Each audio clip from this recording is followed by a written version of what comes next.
Hello and welcome back. Yes, we are still alive. Somehow. And somehow, some way. So, Thought we'd get a review in before a fun weekend or something, maybe. yeah, this one's been a minute coming. I've had this watch for a little bit. This one is from Timeless Swiss Watch Company. Give a Yeah. little preview here. You say the way the Look at that dial. Look at the yeah, detail. it's a really nice guilloche dial, open heart center, with a small date at 6 o'clock. So it's really handy. You can see I guess like the brass or bronze hands in it, make it extremely legible.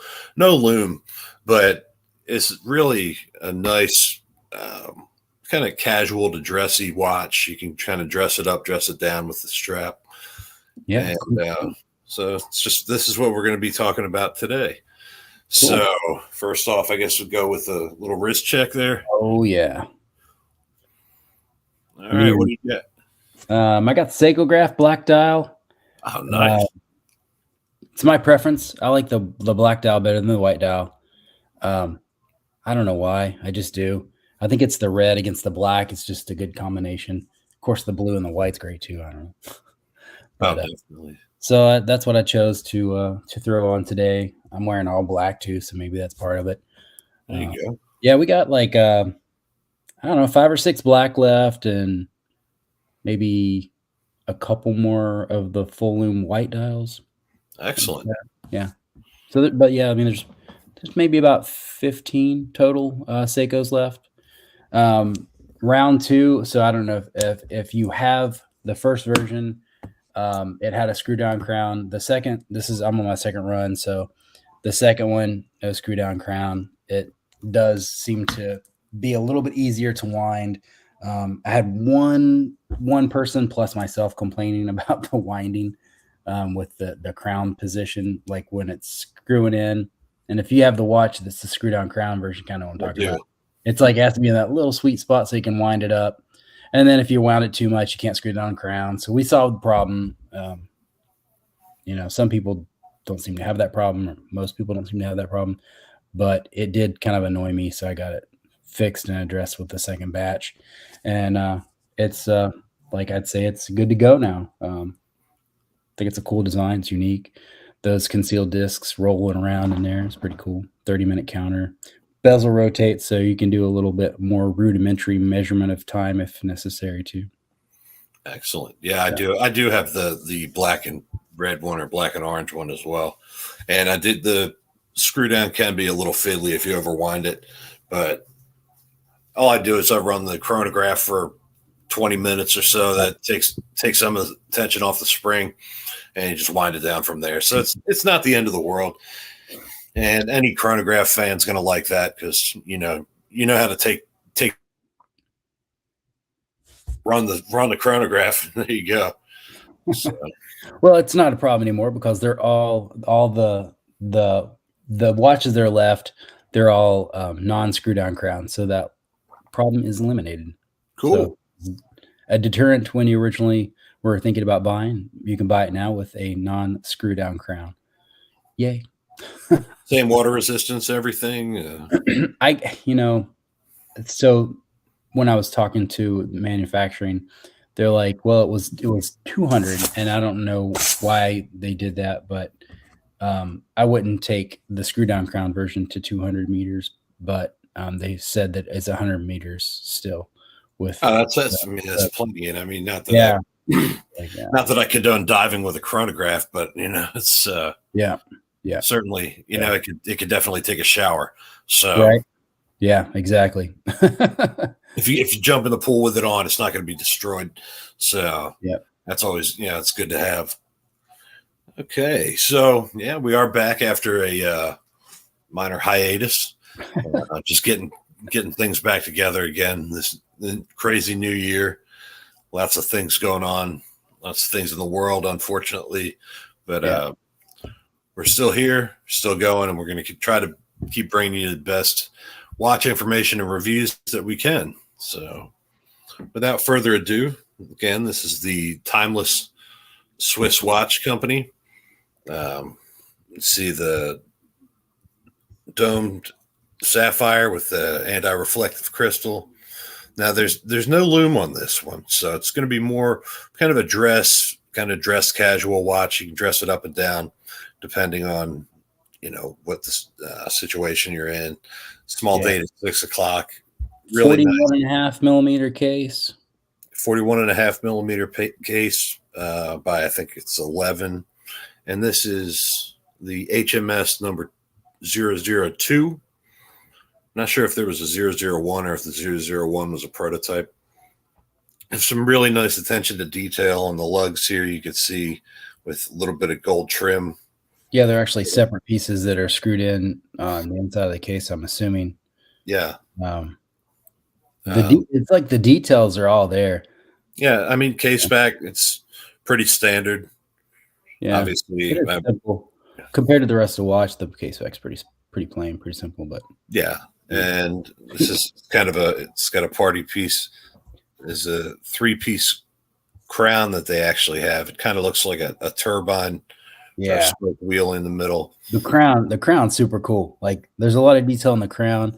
I noticed there's a lot of detail around the date window too, because it has like an oversized hole, and then has like a little plate, like a silver silver finished plate that says date, and then the actual date disc, which is like, I mean, all the details in this watch is pretty impressive. It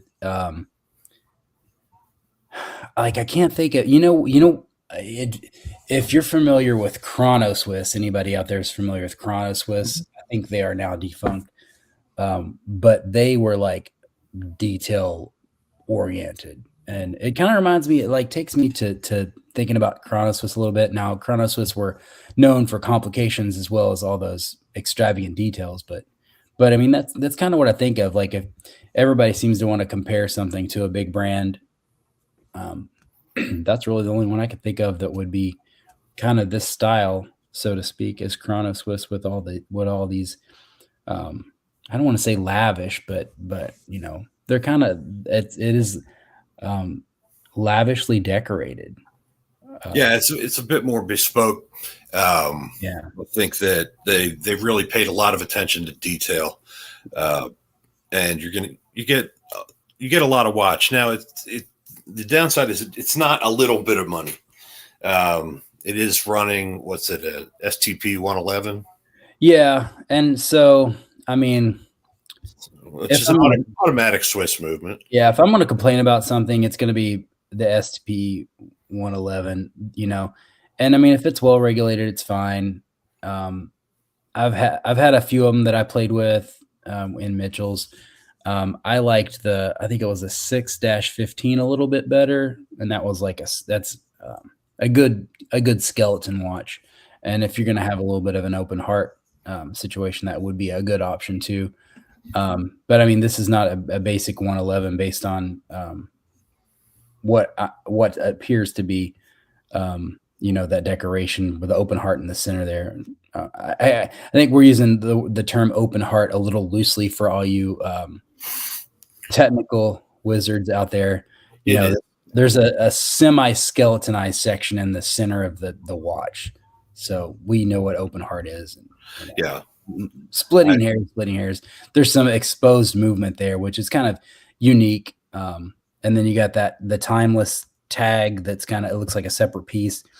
And I'm going to go out on a limb here and speak a little technically. I believe that tag is actually what's going to hold the minute gear. The minute gear goes over top, or no, the hour gear goes over top. The center of the minute comes to smaller. Anyway, that's what's going to hold those gears in place. So that would be where you would really distinguish the 111 from the 615 for all you movement nerds out there. I'm sorry, we're dragging everybody else down the road, but no, it's something that's functional and structural.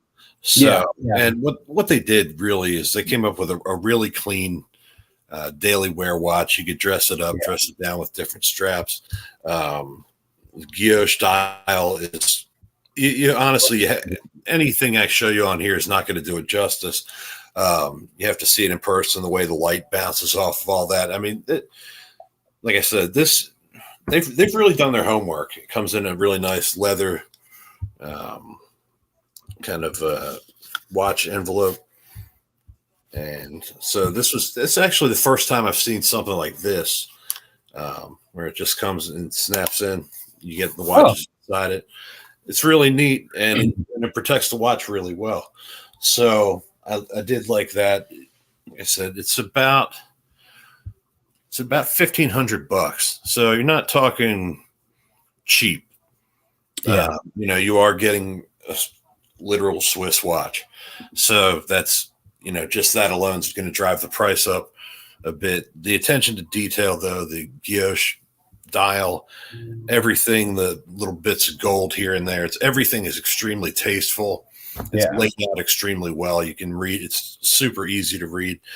No loom for you loom guys out there, and I know I've been accused of being one, but like I said, really super legible hands that are kind of a brass. So there's one called black and one called white. It looks like that might be the black. Is the dial darker? Because when I go to the website, I'm clicking on the white, and it looks like the outer rim is like silver or white. I can't tell if it's on this one. It looks more like a patinaed brass or bronze rather, where it gets that kind of almost a brownish patina. Yeah. So I think that's probably the black version. Yeah, it looks really sharp with standard Arabics all the way around. Yeah, and so very, very easy to read, super legible. The hands, even though there's no loom, are great. Once again, super legible down to even the minute.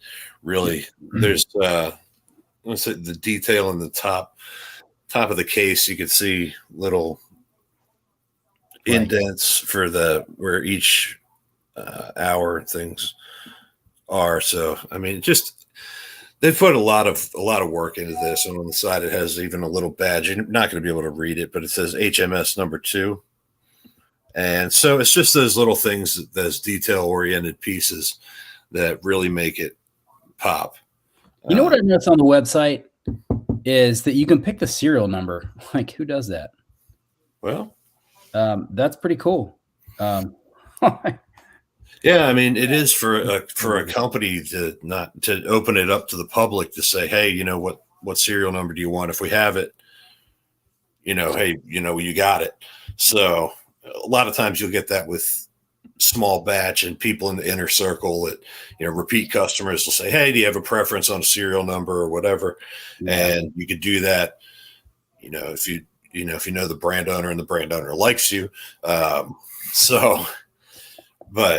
you get a little bit of, latitude with some of that stuff, but to open it up to the public at large, I think that says a lot about, hopefully their future customer service with the watch. I think it's a 2-year warranty.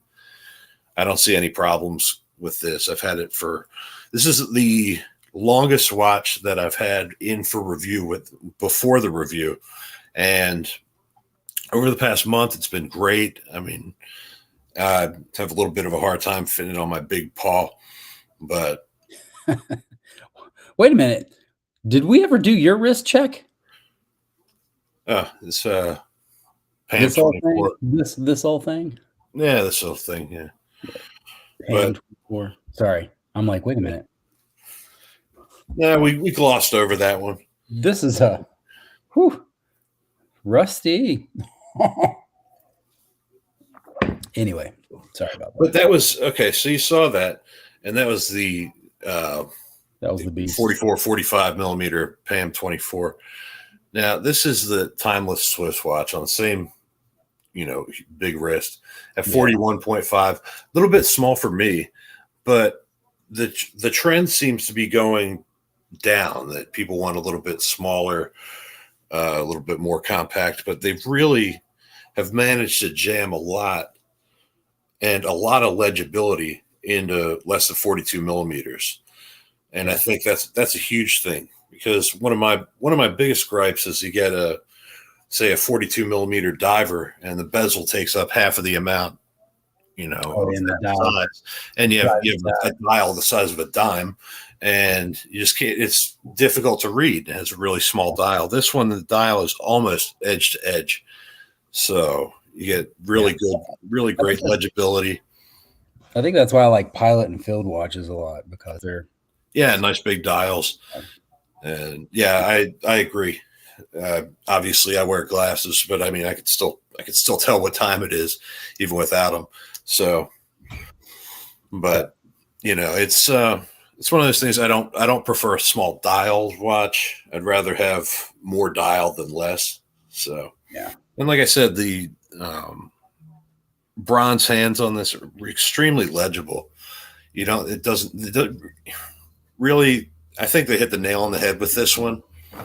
I think it doesn't need any more and it doesn't need any less.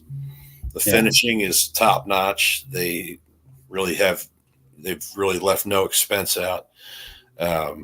Unobtrusive date at the bottom for people that don't like dates on their watches, but there's plenty of dial to make up for that. And just all around, I think that it's a really great looking watch. Pretty clean. Yeah. Pretty clean. Yeah.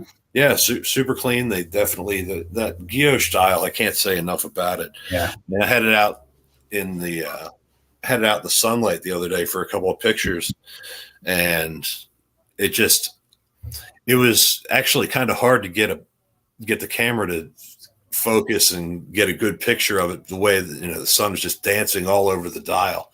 So, I mean, to really appreciate it, go check it out on their website. And it's Timeless Swiss watch. And I mean, they have really high quality pictures on there. Yeah. The website's clean. Yeah, definitely clean, easy to navigate. There's one watch on there that's HMS number 2. And I do apologize to you guys that it's taken this long to get us together to get a review in. It's just been February was extremely hectic. And I know it's a prototype that's going around to different reviewers, and we apologize again. Normally it doesn't take half this long, but yeah. And I had a neck injury in December, and I have an extruding disc. And so like December, January, I was like out, like I wasn't doing a whole lot. So that, I'm starting to feel a bit better. I started to feel pretty good, like probably 3 weeks ago, maybe. So, but that's part of it too. So, before we get out of here, I do want to give Wrist Check Monthly a shout out. There's the website. It's been up for a few minutes. If you use code Taking the Time 10, you can get 10% off your purchase. They have monthly subscriptions for all shapes and sizes, starting at 59 pounds or 69 pounds, going up to, that's British pounds. Sorry for all you Americans. I don't know what that converts to. Maybe around $100. I don't know. Up to 399 pounds, so around $550, I think. Good, they got some really good deals. Go check out their website. Use our code, get 10% off. I just wanted to get that thrown out there real quick before we bounce. Yeah, definitely. But yeah, I know it's one of those odd times we haven't. I think it's the first show we've done in the middle of the day, right? And that's. It's my spring break, so I'm like, yeah, we're not making up these literal time constraints on everybody's watch. It's yeah, but we'll get this shared out. We got to seek somebody on the sharing. I forgot who's really good at it now because it's been so long. Yeah, it's been a minute. We apologize for leaving you guys, but we are back. We are still. Yep, we're still here. So. We still want to do shows. It's just life's busy, unfortunately. Yeah. Being a couple time zones apart doesn't help. So sometimes Brad will, give me a call and say, "Hey man, you want to do a show?" And I'll say, "Hey, I'm out at dinner." Nah, I'm like, "Oh yeah, it's already dinner time there." So right. And so this weekend it changes to 3 hours again. I don't know if that was easier for us or harder. I think it was actually harder. Excuse me. We'll get there. Anybody want to co-host a show?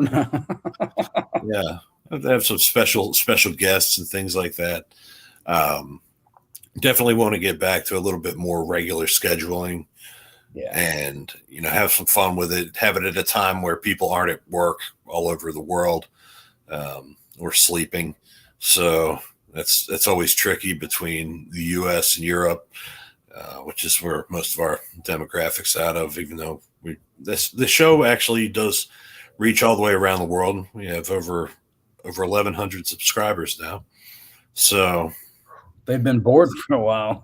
it's not too bad for a couple of guys that a little over a year ago we had 50. Yeah.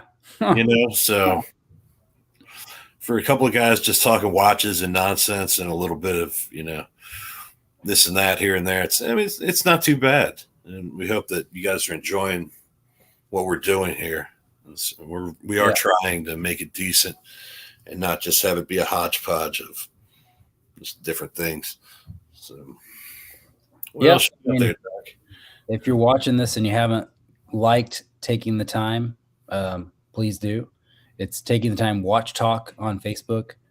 I think that's our full name. Sometimes it comes up as Taking the Time. Sometimes you have to put Watch Talk. And then the Veterans, God, I can never get our YouTube channel. I need to change that or something. Veterans Watch Collector channel. Yes.